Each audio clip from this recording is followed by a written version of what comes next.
Partir conosco, amém? Vamos orar por ele? Deus, na autoridade do nome de Jesus, eu coloco o diácono Alberto em tuas mãos. Peço, Senhor, que tu venha estar revestindo ele de autoridade. Que no Espírito, Senhor, ele venha falar uma palavra rema, vinda do teu alto e sublime trono. E que encontre, Senhor, essa palavra, uma terra fértil para frutificar. Em nome de Jesus, amém. Saúde da amada igreja, papai do Senhor. Amém. Poderia até desligar este microfone, porque um dia eu conheci um homem através da leitura de Homens de Fé, e esse homem, ele não tinha, era no século XVIII, ele não tinha o recurso do microfone, mas ele pregava e a sua voz alcançava 1 quilômetro de distância. Eu falei, ô Senhor, eu recebo. Sem mais demoras, vamos abrir as nossas Bíblias, João, capítulo 14, o versículo é do 12 ao 18. E a mensagem para esta noite maravilhosa da varanda é: na varanda faremos obras maiores que o Pai. Amém. Oh, glória. João 14, versículo 12, vai dizer assim: digo-lhes a verdade, aquele que crê em mim fará também as obras que tenho realizado. Fará coisas ainda maiores do que estas, porque eu estou indo para o Pai, e eu farei o que vocês pedirem em meu nome, para que o Pai seja glorificado no Filho. O que vocês pedirem em meu nome, eu farei. Olha que bênção! O que pedimos em nome de Jesus, Ele fará. Glória a Deus. E, como falei, conheci através da leitura. Quem puder acessar o meu canal no YouTube, fazendo já uma merchan, né? Lá você vai encontrar uma galeria lá de homens de fé. E um desses chama-se George Whitefield. E esse homem, irmãos, ele separou o dia dele em 3 turnos. 8 horas para oração e adoração ao Senhor. Isso diariamente. 8 horas para alimentação, né? E as coisas do dia a dia, alimentação, banho, higiene pessoal. E 8 horas para o trabalho. Assim ele vivia. E esse homem ele pregava, vamos dizer assim, 10 vezes no dia. E ele não pregava para menos de 100 mil pessoas não, tá? E 10 mil pessoas eram convertidas. Mas um dia ele aceitou esta promessa de Jesus para nós, para mim, para a nossa vida e para a vida dele, de que nós faremos coisas maiores do que o Pai. Jesus, um dia, precisou passar por Samaria. E ele passando por Samaria, né, ele encontrou ali uma mulher samaritana. A Bíblia não relata seu nome, mas diz que era uma mulher samaritana. E o que me leva a imaginar todo esse cenário de Jesus chegando ao poço de Jacó ao meio-dia, num lugar ermo. Jesus pregava, não era dentro do templo, era fora do templo. No templo, ele ensinava, mas ele pregava fora do templo. E essa mulher samaritana, ela tem um diálogo ali com Jesus. Todo mundo conhece bem essa passagem bíblica, né? E ela é uma mulher que ela vai ser, não só ela convertida, mas como toda a cidade, por conta de Jesus estar passando por aquele lugar. Um lugar que ele nem deveria estar passando. Como nós aqui hoje estamos na varanda. Muitos transeuntes. E nós aqui anunciando o Evangelho. E eu espero que a minha voz esteja alcançando até mesmo aqueles que estão dentro do carro, aqueles vizinhos da direita, da esquerda, de trás, da frente, porque esta é a promessa. Porque depois desse encontro com a samaritana, nós temos ali o segundo milagre de Jesus, a multiplicação dos pães e peixes. A Bíblia relata que ali existiam 5.000 homens. E como nós que estamos estudando um pouquinho a palavra, né? Nós sabemos que mulheres e crianças não eram contadas nessa época, somente os homens.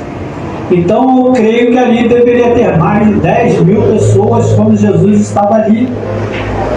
Fez esse milagre da multiplicação, mas ele estava ali pregando a palavra.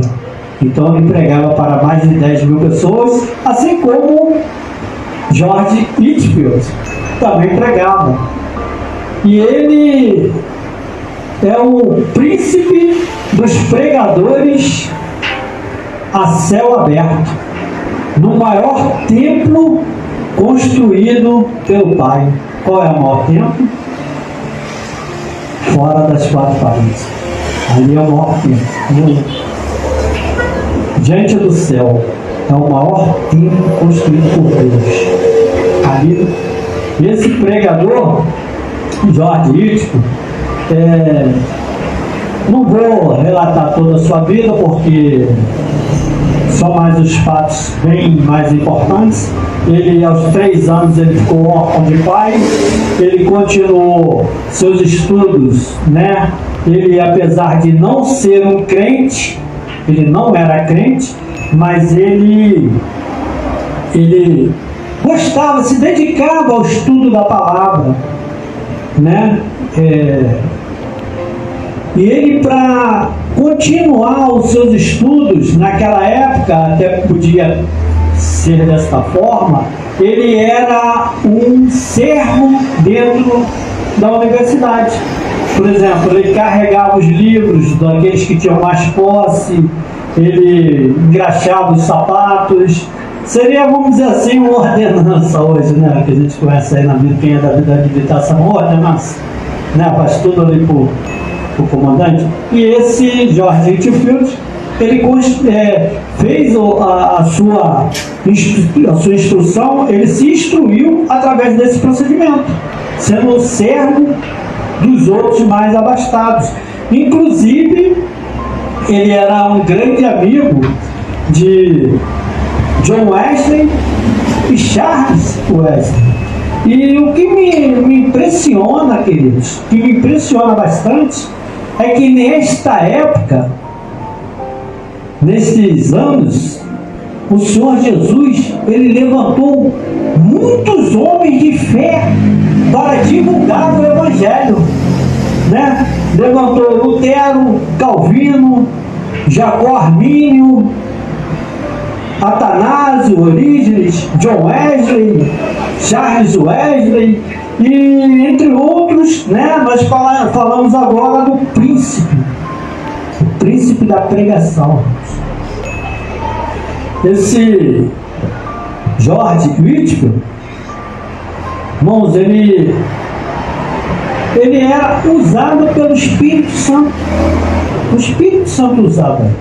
Por quê? Ele entendeu na palavra que ele podia fazer coisas maiores do que o próprio Deus, do próprio Jesus, porque era uma promessa de Jesus, era uma, vamos dizer, uma ordenança de Jesus para aquele que cresce. Quem crê, não quem não crê, mas quem crê, fará obras maiores do que as minhas. E se Jesus pregou, como eu falei aqui, 5.000 homens, provavelmente pregou para 10.000 pessoas e multiplicou pães e peixes, porque ele não faria uma pregação dessa. E ele começou a pregar na curiosidade.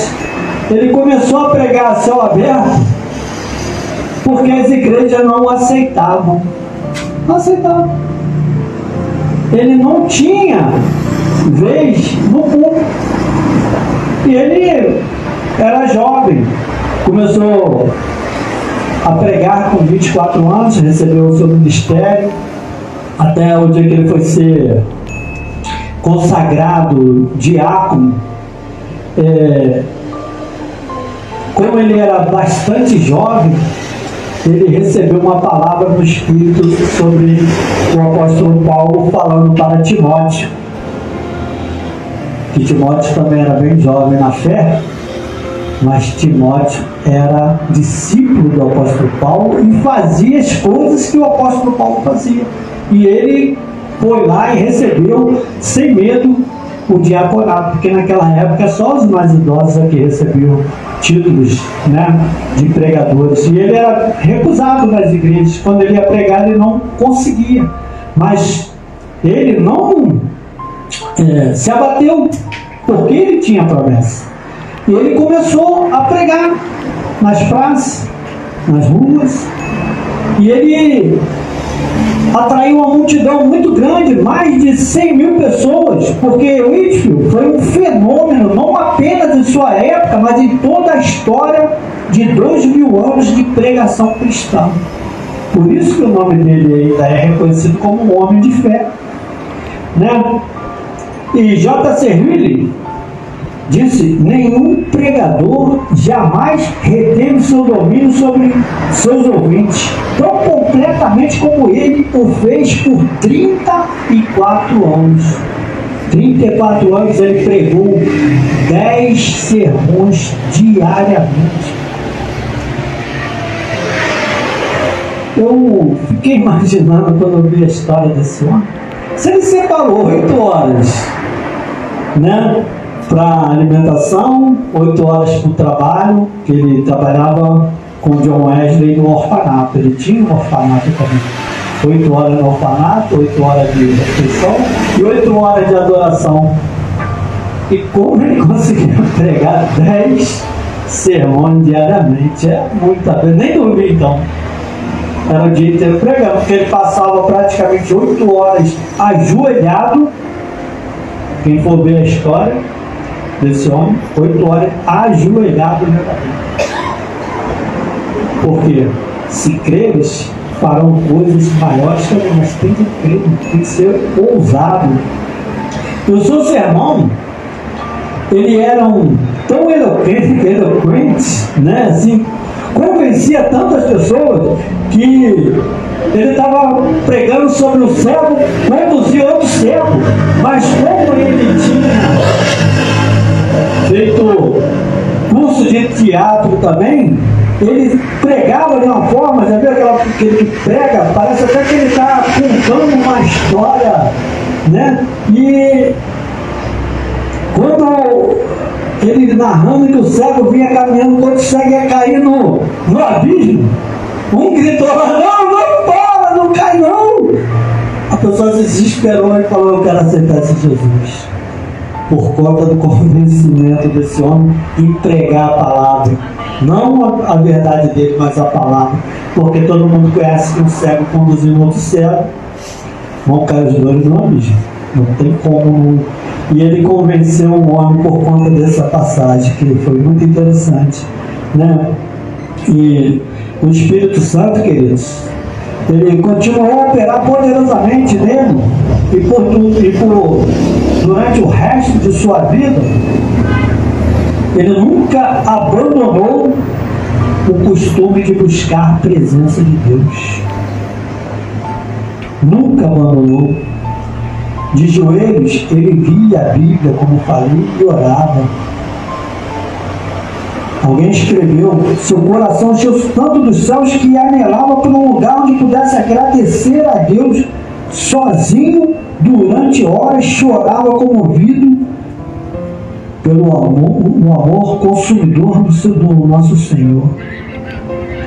E eu fico pensando, irmãos, como nós queremos fazer obras maiores do que a do Senhor, e pregar a palavra, e conhecer o amor de Jesus, se nós não o buscarmos. Mateus capítulo 5, para encerrarmos. Mateus 5. Vamos falar de um homem que falava de multidões.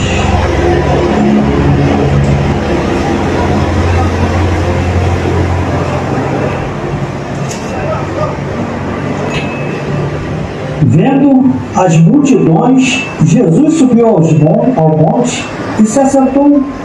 Seus discípulos aproximaram-se dele e ele começou a ensiná-los, dizendo: Bem-aventurados os pobres em espíritos, pois dele é o reino dos céus. Bem-aventurados que choram, pois serão consolados. Bem-aventurados os humildes, pois eles receberão a terra por herança. Bem-aventurados os que têm fome e sede de justiça, pois serão satisfeitos. Bem-aventurados os misericordiosos, pois obterão misericórdia. Bem-aventurados os puros de coração, pois verão a Deus. Bem-aventurados os pacificadores, pois serão chamados filhos de Deus.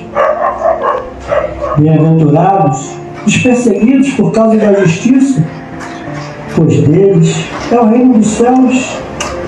Bem-aventurados serão vocês quando por minha causa os insultarem, perseguirem, levarem todo tipo de calúnia contra vocês. Alegrem-se e regozijem-se, porque grande é a sua recompensa nos céus. Pois da mesma forma perseguiram os profetas que viveram antes de vocês. E o que me chama a atenção nesse texto? Jesus vendo uma grande multidão. Nós já podemos enxergar uma grande multidão nesse lugar. Aleluia! Podemos enxergar grandes multidões. Porque, como eu costumo dizer, é pela fé, queridos, pela fé. De oração. Sem oração, pouca oração, poucos milagres, esperam poucas coisas do Senhor. Nenhuma oração, o que veremos? Nenhum milagre. Mas quando tem muita oração, queridos, temos testemunhos para dar, porque os milagres são muitos, né? E nós, se tivermos fé, nós faremos coisas maiores do que Jesus prometeu e do que George Whitefield também prometeu. E creu, se apoderou da palavra e está aí na história de homens de fé. Um homem que pregou para 100 mil pessoas sem microfone. Não tinha microfone. E se você for olhar na história, a sua voz alcançou 1 quilômetro. 100 mil pessoas. Quem já foi num jogo de futebol? Eu acho que quem foi hoje lá no Bolsonaro, era muita gente? Era muita gente lá? Quem foi aqui no Bolsonaro? Muita gente? Dava para, sem o microfone, ele falar para a população e todos ouvirem? Porque só Deus faz esse milagre. Isso é dom de Deus. E os dons, como temos estudado, são para nós, a igreja. Eu gostaria muito, minha voz bem feinha, mas eu gostaria muito de levantar minha voz e falar: Senhor, liberta aquele que precisa ser liberto nesta cidade de Campo Grande. Levantar minha voz lá da minha casa e lá na Vila São João, ser ouvido a minha voz. Isso é nome de Deus, não vem do homem, para que o homem não venha se gloriar naquilo que ele pode fazer, porque Deus é quem concede o dom. Eu quero já orar por você, pedir para que você se coloque de pé. Nós vamos já fazer esta oração. Quero que os irmãos orem comigo, os intercessores intercedam, porque nós precisamos ver coisas maiores. Nós precisamos ter fé de que veremos multidões como Jorge Whitfield um dia também pôde ver e pregar para essa multidão. Não saber, mas também pregar para essa multidão, para que eles fossem salvos. Porque o grande propósito da vida de Jorge Whitfield era pregar a salvação. Ele e John Wesley, eles só pregavam salvação, eles não pregavam que ninguém ia ficar rico, não. Eles pregavam salvação, e que nós venhamos a pregar a salvação também. Soberano Deus, eterno Pai, quero contar aqui com a presença, Senhor, dos meus irmãos intercessores, Senhor, para te pedir, Senhor, e toda a sua igreja, Senhor, pastores, diáconos, todos que aqui estiverem orando, Senhor, a Ti, Senhor, que o Senhor, derrame dons, Senhor, tão grandes para a igreja semeando vida, Senhor, que nós possamos, não mais utilizando a caixa de som e o microfone, falarmos, Senhor, para essa multidão que enxergamos aqui à nossa volta, Senhor. Só eu parado ali na porta, pude contar mais de 1000 carros passando para cima e para baixo. Então, Senhor, nesta noite, Senhor, derrama dons em cada um membro dessa igreja, cada um frequentador dessa igreja, para que a gente possa, Senhor, ouvir a falar do grande amor de Jesus pela salvação do homem, Senhor. Porque, Senhor, precisamos que muitos venham a morar nas grandes moradas celestiais que um dia o Senhor já colocou à nossa disposição, Senhor. Mas para isso precisamos crer que isto é real e não aquilo que não podemos tocar. Por isso, Senhor, abençoa a vida de cada um. Fica conosco, Senhor. Nos guarda. Em nome de Jesus. Amém. Amém. Aleluia. Bem, você que trouxe dízimo e oferta, eu vou pedir para que no final você procure a nossa diaconisa Vanessa, a nossa diaconisa Luciana, que elas vão